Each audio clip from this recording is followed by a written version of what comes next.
41 Action News starts now. A big scare for shoppers at Oak Park Mall. Casual day, just shopping, and all of a sudden you just hear people screaming. A shooting creates chaos at the food court. What police have to say about the incident. Plus, we're learning more about the man accused of sending 12 pipe bombs to high-profile Democrats across the country.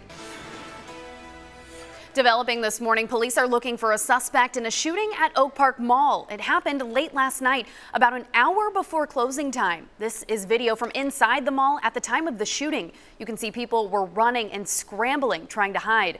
According to police, this was not a random shooting. It stemmed from a fight between several people. Right now, detectives believe the shooter fired shots at two guys as they ran into the mall near the food court. It could have been much worse. I mean, as soon as people heard gunshots and saw people running in, they vacated the food court area. It was chaos for a good 5 minutes. I mean, when it happened to when everything got settled down, people were running, people were just dropping everything they had. I saw food on the ground. We got rushed to the back of the store. They locked the store.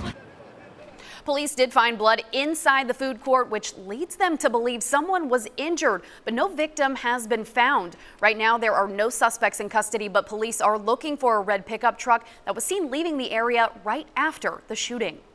This is a developing story. We will be sure to keep you posted as new developments come in on air and online at kshb.com. Also developing this morning, we're learning more about the man who sent explosive devices to prominent Democrats and CNN.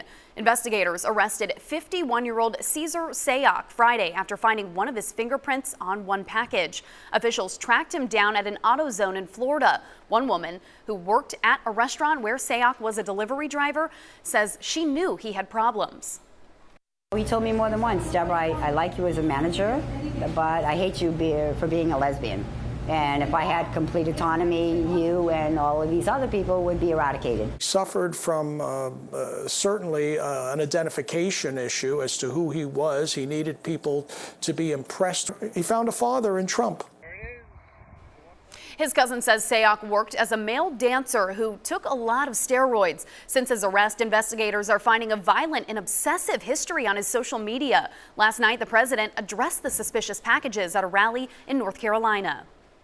These terrorist actions must be prosecuted and punished to the fullest extent of the law. We all know that. Political violence must never, ever be allowed in America, and I will do everything in my power to stop it.